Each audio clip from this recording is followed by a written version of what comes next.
So, so Rick, everyone always asks us, like, okay, how did Building on Hope start? And, we can't come up with this 20-minute, Or a 5-minute. Or, yeah. So let's try to tell people how did, how we came up with this idea. Yeah. We were bored. Yeah. We were not bored. We were a little bored. I was not bored. Maybe you were bored, but I was not No, bored. Okay, that just took up 10 seconds, so we can't, Sorry, Rick. But didn't we had lunch? Was it at? No. That was later. No. Totally different. Entirely different time. You might as well start this whole thing over. So here's the deal: we were at a social. No, but later on when we came up with the actual plan, it was I think we were at Cotton, and we were and that's when we came up with this idea. No. Of doing No, it's not. No. Sorry. Yes, I remember it well. We came up with the idea at the social fundraiser. Yeah. It was for the Palace Theater. Yeah. Me, you, and EJ were talking. Right. The economy was not that good at the time. We were talking about the construction industry. Yeah. And we said, and you had mentioned that we were talking about the extreme home makeover, how it really wasn't that successful, right? Or well, we just knew that people were not always pleased when it was done, and it seemed like a great idea in that extreme makeover concept, but we needed to make it to where at the end everybody felt good. Right. And that's pretty much when Jonathan Holley came to mind, because he was one of the people who was involved with the last extreme makeover project. He was one of the signatories, one of the people whose name wound up on television. Right. And he knew that a lot of his coworkers were disappointed that they hadn't gotten that. And that also in the end, all that came of it was one family got a great gift. And so he really responded to this idea of what if we could make a lot of people, we could benefit a lot of people with an act like that. Yes. And get the construction and real estate and design Designers. and all of these people involved in something in a time when the economy was hurting and they were all they needed a morale boost, basically. Right. And then we called in designers. Jonathan was the first one we called in, and that was really a blessing because he's pretty much, kept this thing running. Right. And second person we called in was Karen Vanderbeeken. Yep. Because we needed a nonprofit. We didn't have time to go out and really solicit for nonprofits, so we knew Karen was affiliated with Easter Seals. Right. Although we did solicit. First year? Yeah, the first year. Karen was not the original selection until... Oh. See, you don't remember everything either. I don't. No. She was here helping us decide, but it was kind of like the elephant in the room. Here's Easter Seals, this great organization. Karen's gung ho on the organization. She's not insisting that we look to them, but they had a project that was perfect for this. Yeah, the boys' home. Right. So it was a good idea, shared between a few friends. Yeah. And it was good enough that when we told other people about it, they wanted to do it. Yeah. Everyone everyone said yes. Right. Everyone. It was amazing. And that's when we knew we were right on track. And then we had a project that was doable, and before we knew it, we were up to our necks in this. So I've been digging my way out pretty successfully since then. I think you're still more involved than I am. Well, yeah, trying.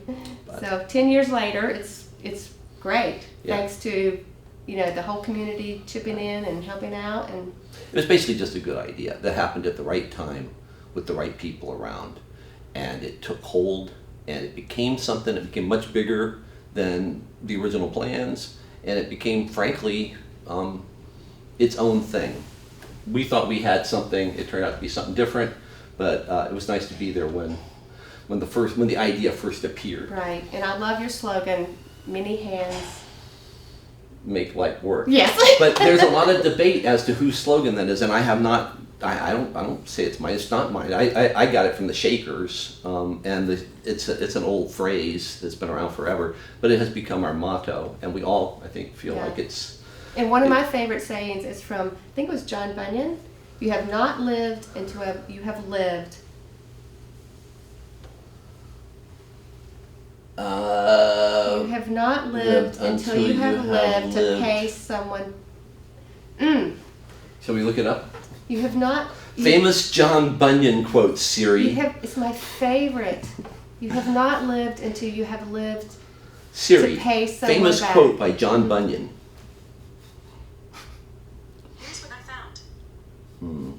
Oh, here it is.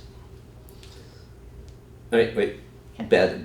We're in the conference room. Okay, all right.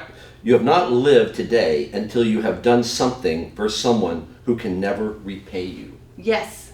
John So Bunyan. say that again. My favorite saying, Rick, is you tell them. You have not lived today until you have done something for someone who can never repay you. That's the best saying ever. Yeah.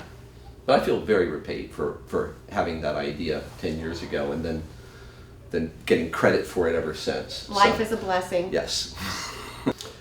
Yeah, Okay. when you talk about having the right people, I mean, first of all, you were one of the right people without a doubt because you know everybody and everybody likes you for some reason. I don't know about that. But. Well, they did at the time, and so you were definitely Miss That's Popularity. so true. No. And like I was like like old grizzled idea guy but in the Rick, background, but you were Miss Personality. Rick, you make it happen for us. You put everything out Behind the scenes. But And Karen, gosh, she is just amazing. She's so organized. Yes. And she understands the needs of the nonprofit community better than anybody. And that was kind of, and we had construction people, we had builders and contractors, but to take the sensitivity that an organization like Easter Seals or like Girls Inc. or any of the groups that we've worked with into account, she was our translator. She explained what it required. Absolutely. To make this not just happen for them, but to happen in a way that had